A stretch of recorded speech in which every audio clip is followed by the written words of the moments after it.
Hey, what's happening, Coin Fam? In today's video, I'm going to tell you everything you ever wanted to know about struck-through errors and how much they're worth. What's a struck-through error? According to Mike Diamond in an article that appeared on CoinWorld.com, a struck-through error is when a foreign object is struck into a coin, leaving an impression. If the foreign object is stuck in the coin, it's considered struck-through retained. What kind of objects get struck into coins? If you don't know already, you're going to be very surprised. One of the most common culprits of the most common mint error is grease. As you know, the minting process involves a lot of machinery with moving parts, and this machinery needs grease to keep its parts lubricated. Sometimes this grease finds its way onto the die. When it does, it gets pressed into the coin and results in a lack of detail. Here are a few examples from my personal collection. Here's a 2000p New Hampshire quarter. You can see the S and T in trust are slightly faded, and how about that mint mark? You can't see it with the naked eye, but with a little magnification you can tell there's a P for Philadelphia right there. Here's a 1999 Delaware quarter with the same error. The P is even harder to see. If you hold it at an angle, I think I can barely make out a P. And here's a 1999 Philadelphia minted Connecticut quarter. There was grease around the outer part of the obverse on this quarter. Notice the lack of detail on the lettering all around the quarter. And here's another one I just found recently while looking for West Point quarters. This quarter came in a roll from a box of uncirculated 2020 tall grass prairie quarters. I saw the turquoise colored substance on the quarter, which was surprising from an uncirculated roll. And under magnification, I realized that the A is lacking detail and the foreign substance is grease.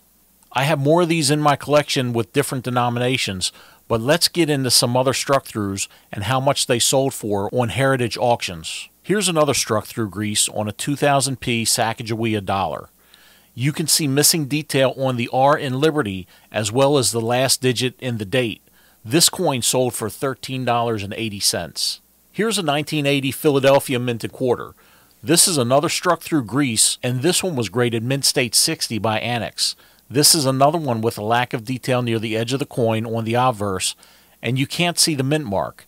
This quarter sold for $12. Let's step away from the grease strikes for now and take a look at this interesting strike-through. This is a 1967 quarter graded MS 65. Take a look at the line that starts at the top of Washington's head between the R and the T. The line continues downward and curves up under Washington's chin. This could be mistaken as a die crack, but it's actually a struck-through error. Somehow a piece of thread made it onto the planchet when it was struck by the obverse die, creating this awesome mint error. As awesome as it might be for you and me, it sold for a mere $12. Check out this 1969S Jefferson nickel gem proof. Look at the luster on the reverse of this coin. The obverse must look incredible. Maybe not this one though. This nickel was struck through a thin abrasive pad used to polish proof dies. The nickel sold at auction for $408. You don't see too many of the next coin around too much. This is an Eisenhower Dollar. You can still get them from a bank from time to time if you ask and they happen to have a few in the drawer. What makes this one unique, you ask? This is another struck through. The obverse is in good condition, but the reverse? Flip this bicentennial Ike dollar over, and it looks like a zipper in the middle of the coin. It looks like the reading from another coin was left behind when the lamination from another coin failed. The reading was struck into the dollar coin. This dollar would only be worth $1 today and probably tucked away in a vault somewhere in the Fed, but because of this mint error, it's sitting in someone's collection after they bought it for $616.88. Alright, let's do another grease strike before we get into more interesting strike-throughs. Here's a 1921 Morgan dollar that was struck through grease. There must have been a lot of buildup on this one because there's not much detail at all. The mint error, along with the rarity of this coin, netted just over $700 when it was sold. What does Benjamin Franklin and a staple have in common? I don't know about real life, but this 1963 Denver minted Franklin half dollar and the loose staple will always be seen together with this retained strike-through staple error. There's no sign of the staple from the obverse, but you can't miss it on the backside. This half dollar sold for $881. This is our first cent of the video, and it's another retained struck through. Just like our Franklin half dollar, there's a staple embedded in this one. On top of that, it was struck a little off center. How much is this penny worth? This 1966 Lincoln cent brought in $1,150. Just my 2 cents. The one we just did and the one we're about to do. This 1969 Lincoln penny was struck through something foreign. I don't know what it was, but here it is. The cent was graded proof 65 and sold at auction for $1,175. What do you get when you cross a quarter with a dime planchet? I don't know either, but I bet it'll be worth more than 35 cents. The obverse looks innocent enough. Let's flip this bicentennial quarter over and check it out. Somehow, a dime planchet was mixed in with the quarter planchets, and it was struck into this quarter.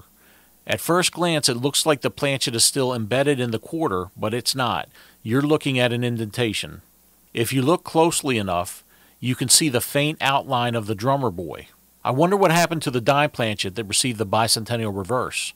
This quarter sold for $1,610. Here's another old one. This is an 1888 V-nickel. It was struck through a thin, round object, most likely a button. I don't know if a loose button made its way in with the blanks for this nickel, or if there were some shenanigans going on at the mint that day. Either way, this nickel sold at auction for $1,880. Next up, we have another Eisenhower Dollar. This one was struck through a loose fragment. From the looks of the imprint, it may have been another lamination problem with another coin just like our last Ike. This one is a little more expensive too.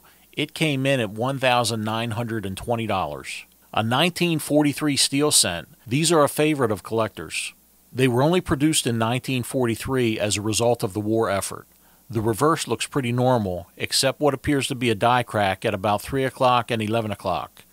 But we're not here to talk about die cracks. If you want to know more about them, you could click on the video to the right when this one is over. Let's flip this coin over and check out the averse. Whoa, that doesn't look right. What you're looking at here is a struck-through capped die. A capped die is when a coin sticks to a die. The capped die strikes the next planchet when it's fed through, and you end up with a capped coin imprinting the details on the consecutive planchet just like you see here. This jacked-up strike fetched $2,185 during an auction. Here's one you won't see in circulation.